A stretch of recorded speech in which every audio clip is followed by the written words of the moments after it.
Da-dan! Alright, so I'm going to be teaching you guys today about something that is pretty humble to me and something that I've been looking at for a while now. It's rabbit domestication and a little bit of rabbit history too. Okay. You like the guy on the right? What about the guy on the left? What about the guy on the left? Okay, guys, just so you know, the left image is not accurate. I would just so you know, it's, I don't know, I just kind of thought it was funny. The actual accurate reference images will be referenced, so please don't worry.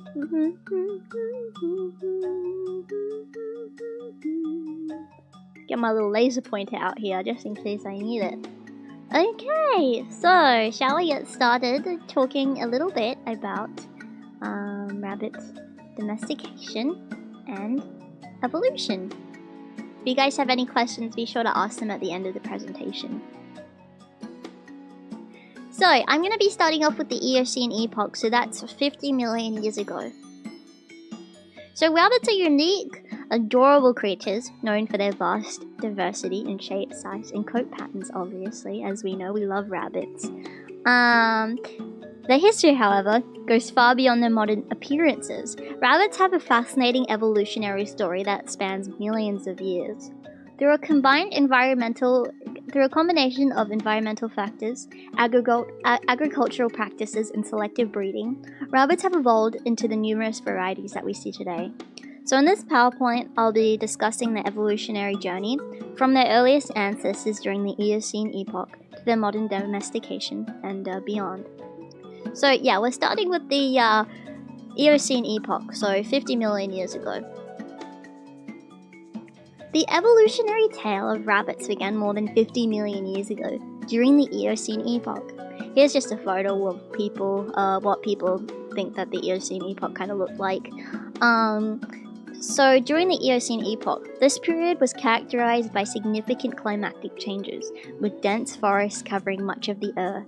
Small rodent-like animals were emerging, and they laid the groundwork for the evolution of the lagomorph order, which includes modern-day rabbits. It is important to quickly note that lagomorphs share similarities with rodents, but also some differences, however. Very distinct differences, as we can kind of see down the bottom here. So, rabbits, unlike rodents, have two sets of incisor teeth, so one set directly behind the other. This distinction, it separates rabbits from rodents and places them in the lagomorph category. So, oh my god, rabbits are just giant rats, me me me. No, they're not. They are not just giant rats, they are rabbits, they are lagomorphs, they are not rodents.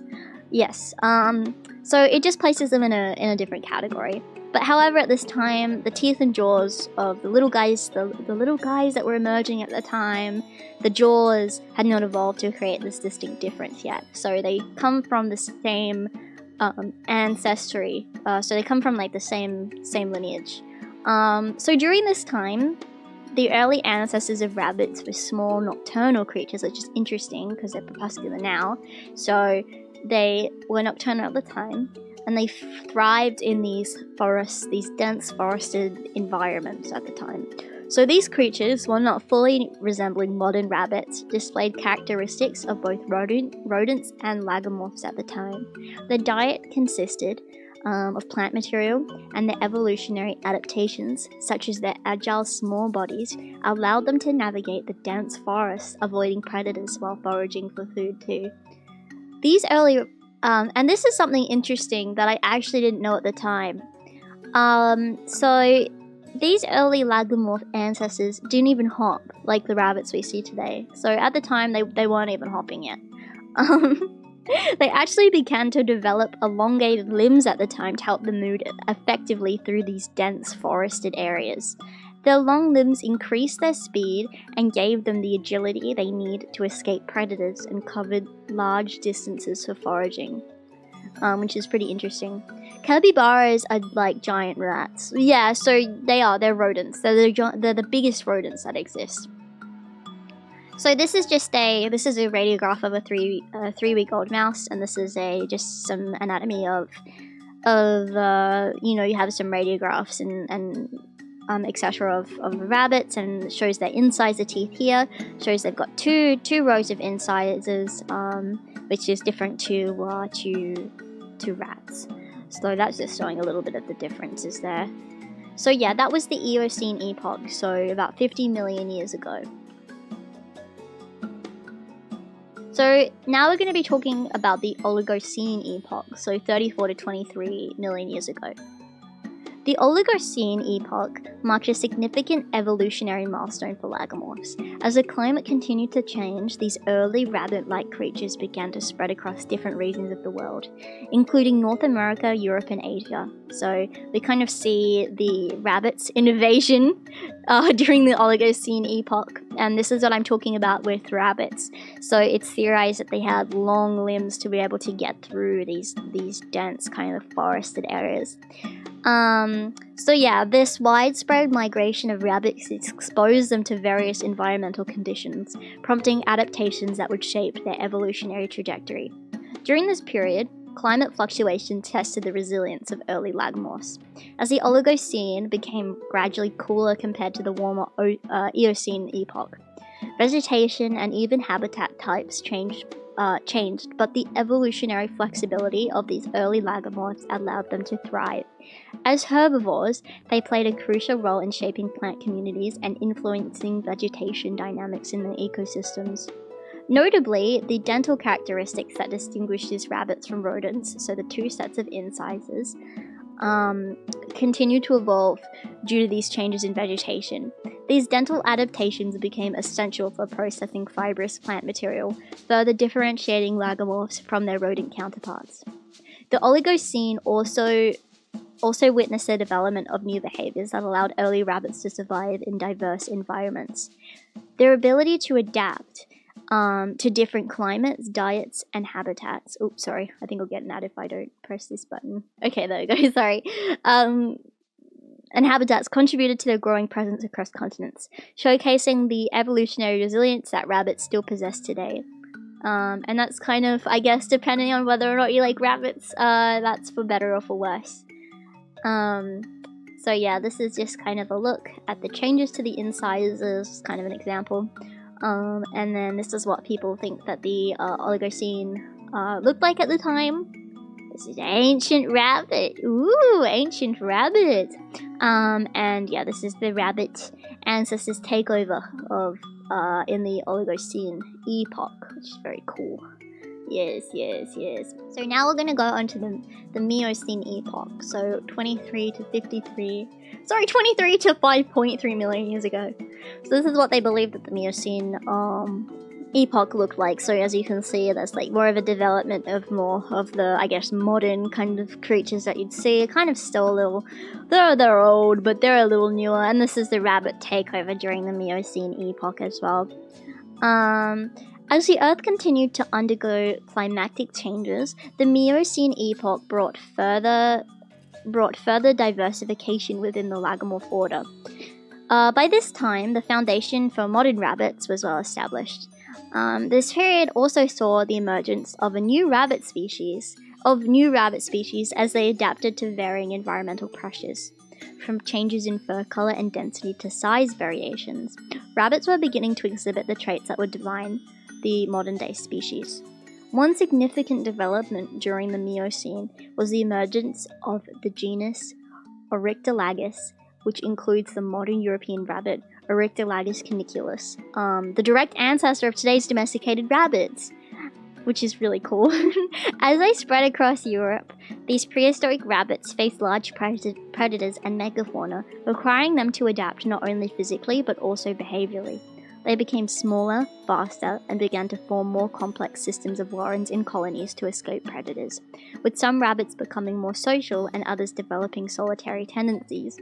These behavioral traits were essential for survival in a world dominated by megafauna and fluctuating environmental conditions. Which is really cool. So these rabbits that you see today out in the wild were actually kind of hanging out around this time as well, which is really cool. It was spreading all around the town as well. So it came from here at the beginning to here afterwards. So as you can see, a lot more fellows. Now, this is something that I thought was pretty interesting. So something I quickly wanted to talk about is a rabbit that I found really fascinating when I was researching this. It's the lagomorph that you most commonly see when looking into prehistoric rabbits. People usually see this image pop up. And it's actually a real rabbit that existed. It's called the Neurolagus rex. It evolved to be huge due to a phenomenon known at the time as island giantism, which is an evolutionary process that occurs when a species on an island or is isolated and experiences very different environmental pressures in comparison to their mainland relatives. They evolved to be huge. They weighed around 12 to 26 kilograms, so from 26 to 55 pounds, making it to be like about 6 times most rabbits today, which is really cool. Unlike the quick and agile rabbits that were on the mainland at this time, the Neurolagus rex had a robust and bulky body with short legs and a stiff spine, indicating that they probably didn't hop like modern rabbits. Its eyes were far smaller and beady, indicating that it relied less on vision and agility to avoid predators. These features suggest that it moved very slowly, and in such a way due to that lack of predation too. They unfortunately weren't distinct, likely due to environmental changes on Minorca, which is where they were living. Because there were rising sea levels. So this is in 1973, and this is in 2014. So the sea started to rise, basically. And because of this, probably that, new species went on the island, and were able to and new predators were able to go onto the island too that would have wiped them out. So I suppose this happens a lot for island species, particularly giant versions like the Neurolagus rex. They often face challenges with the delicate balance of their island's ecosystems, and when that's disturbed, they don't know what to do because they're not used to having any predators going after them. They just likely couldn't adapt quickly enough, and that led to its extinction. It's really sad because I thought that they were really cool, but at least we get to know that there were really big rabbits that lived, and they were around the world at that point. Yeah, which is really cool. I like that. This is just an example of what it looked like before and after.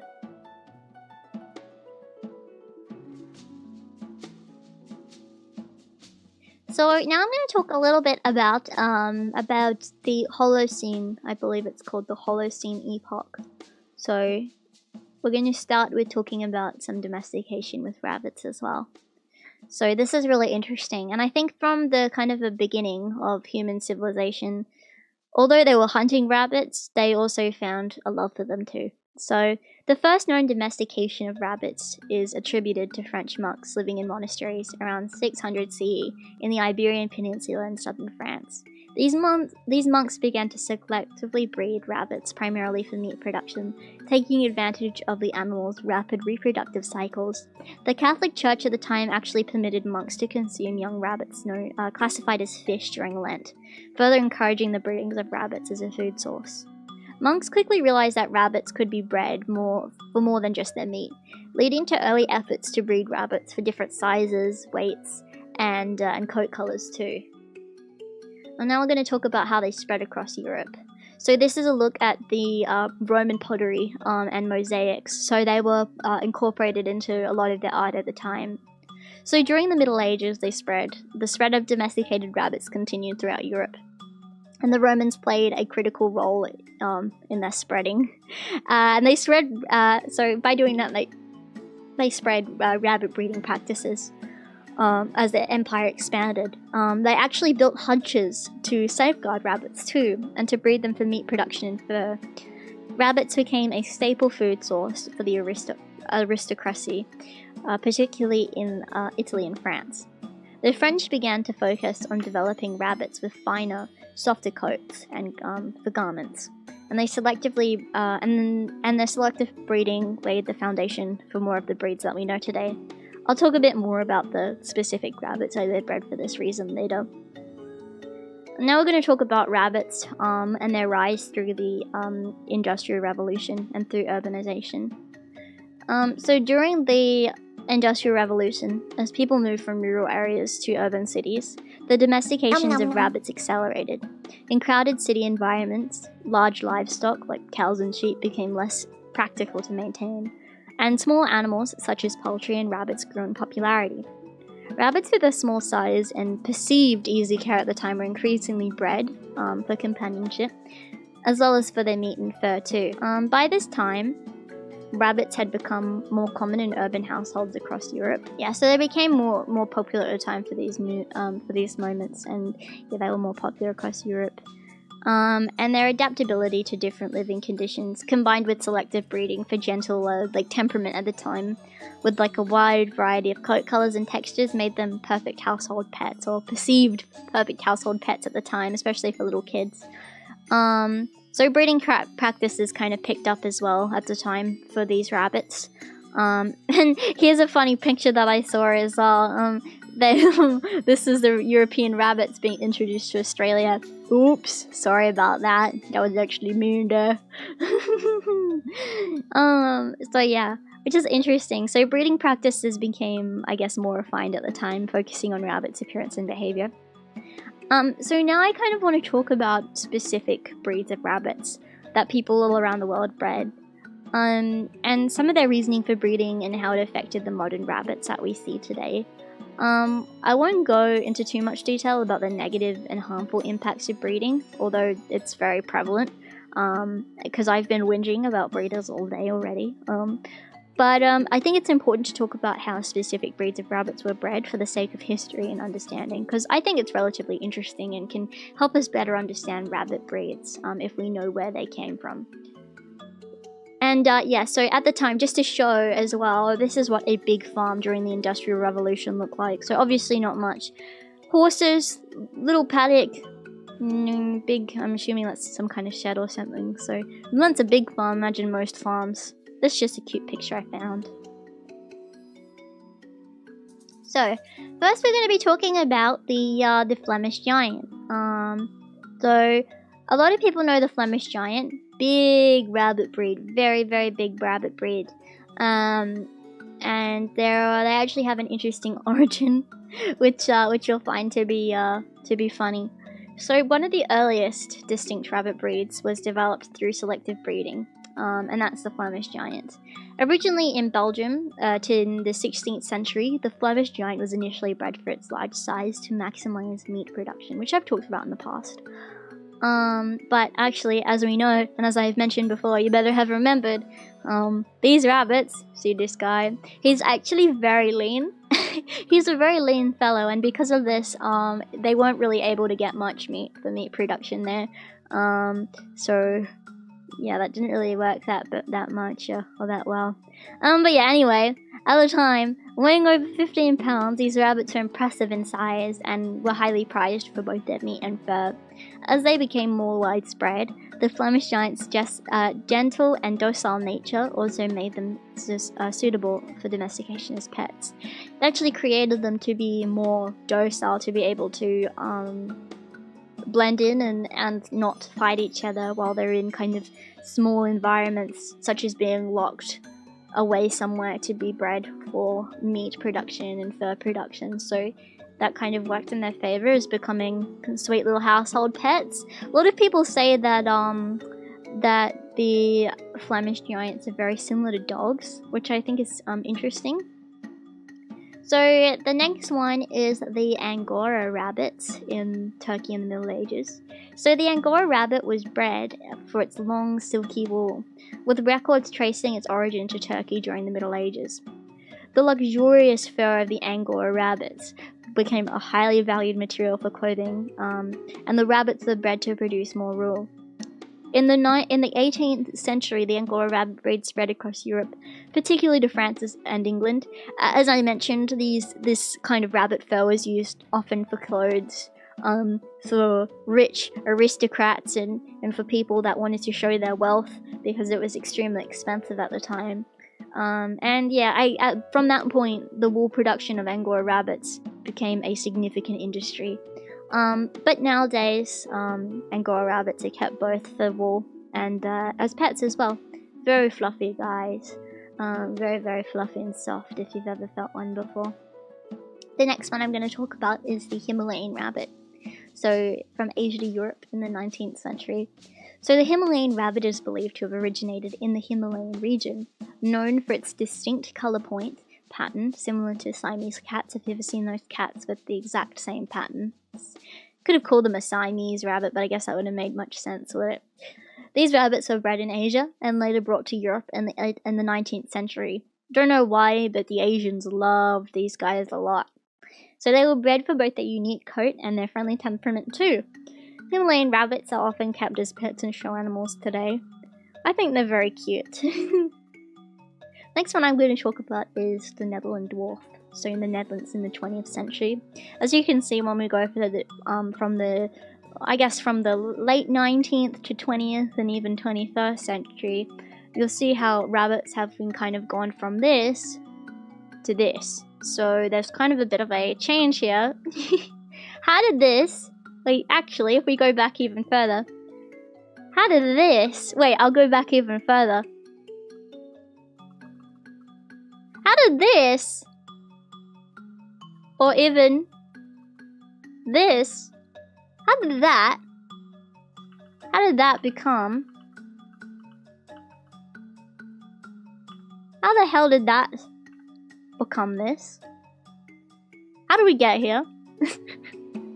So I'll tell you how we got here. So because if you see like kind of a cottontail or a non-domesticated rabbit that's out in the wild, you'll be like, what the hell? Like, how did that become this?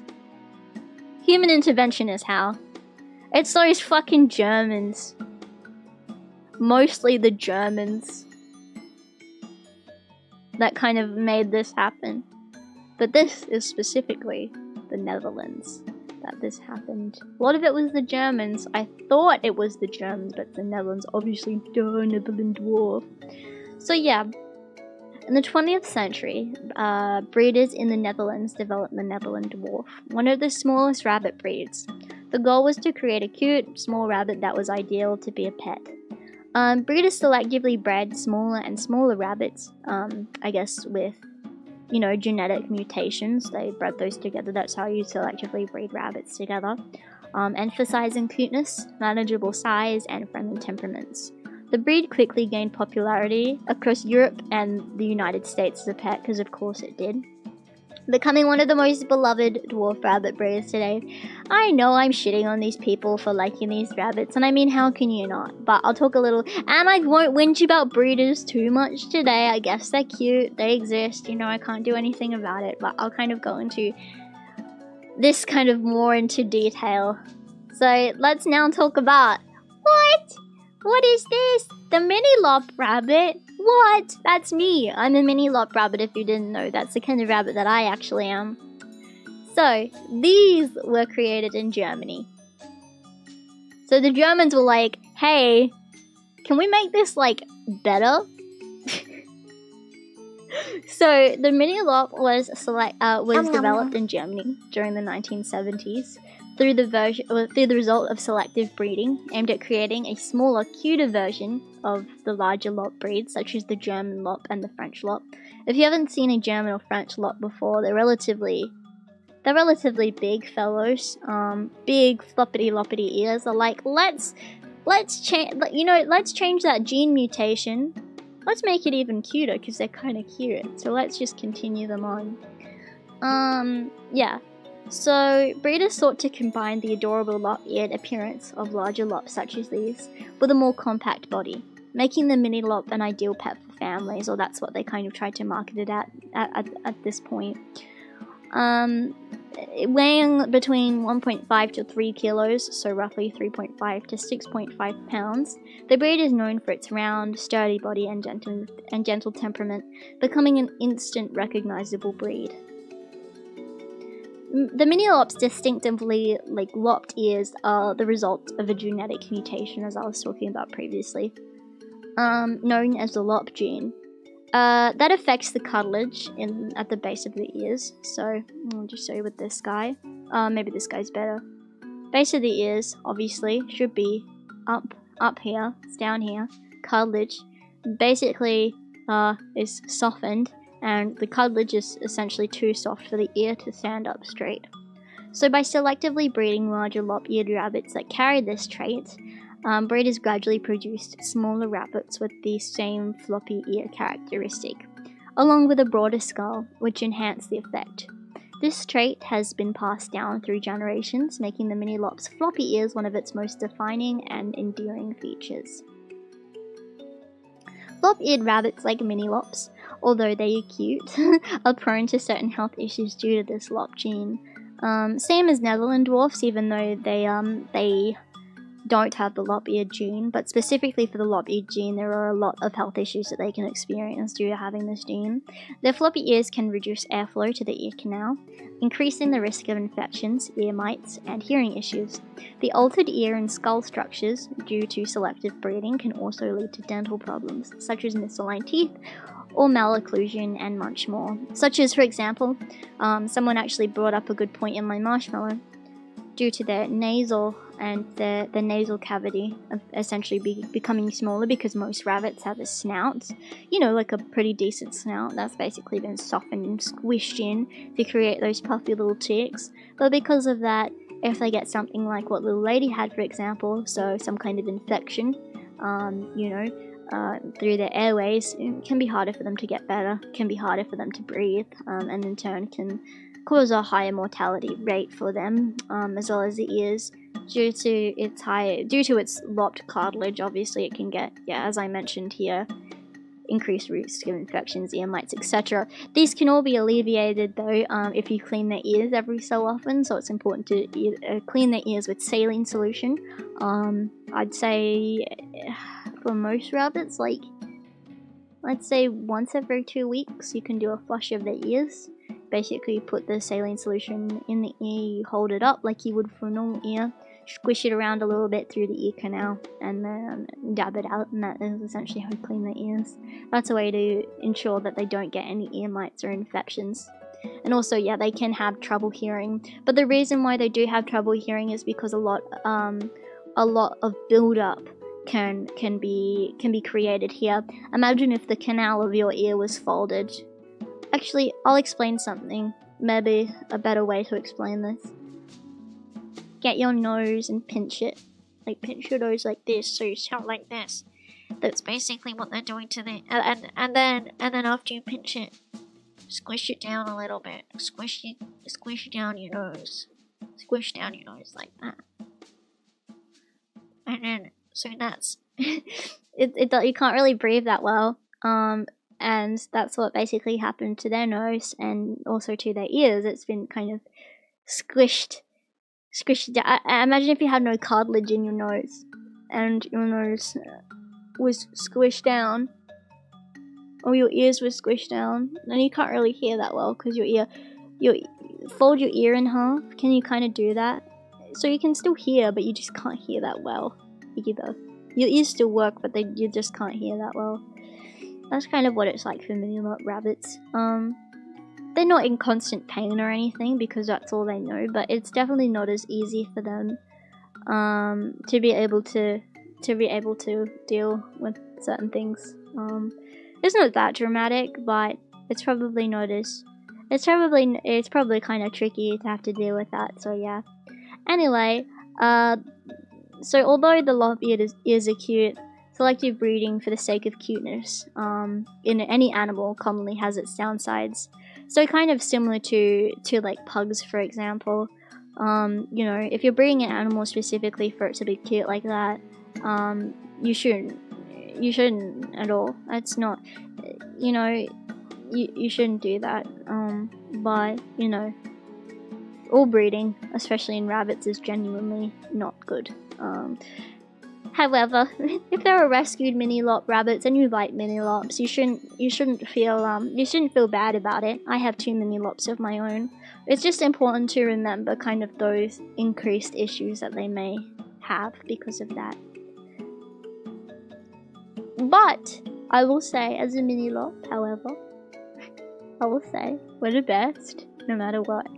All rabbits are the best, and they're unique and amazing in their own ways. And it's amazing to see how rabbits came from a point of being so humble, these humble little guys, to being like this now. Isn't that crazy? So yeah, that's a little bit about rabbit history. I hope you guys learned something. It was pretty fun to make this PowerPoint. I learned some things myself while making this. Not really about the selective breeding and domestication process, but I did learn about the history process of it, which I think was really cool. Yeah, it's really nice that throughout time, especially by the Romans for some reason, they always looked up to rabbits. Kind of similar to, well, they didn't worship them, like, you know, the Egyptians with cats, but they definitely loved rabbits. They put them on pottery, they put them in, there's actually multiple mosaics you can look at, and multiple pieces of artwork that you can see where they put rabbits in it. Isn't that crazy? They made hutches for rabbits. Hutches wouldn't exist if it wasn't for the Romans. They invented them. Isn't that crazy? Something interesting, yeah. I hope you guys enjoyed the PowerPoint. Yeah. Are there any extinct rabbit breeds? I'll show you an extinct rabbit breed, if you want.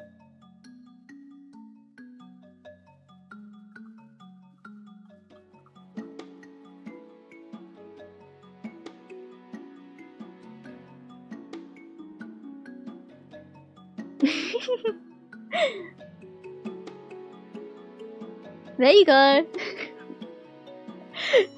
However, in all seriousness though, I don't believe so, because with rabbits, they just breed so quickly. That it's kind of hard. But I'm absolutely sure that there are a lot of... Thing is, for selective breeding, you have to think about what attempts failed. What was kind of in that middle ground. So yeah, they definitely would, but I don't think they would have become a fully recognized species if they had not had a certain amount or number of them. But I don't actually really know how that works, but that's just my humble opinion and stuff. But this is definitely one. Yeah. Yeah. Did you guys like that? Yeah. You guys like it? Can you unpinch your nose now? Yes! Yes, and actually, although I'm mini-lob, I actually have evolved a little further, so I can actually fly. Thank you. I'm glad you liked my presentation. I'm glad you enjoyed it. I hope you learned something new.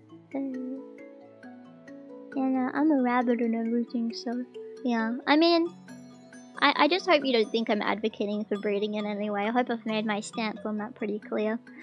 Yeah, but I hope you enjoyed it anyway, guys. Hope you guys like the information.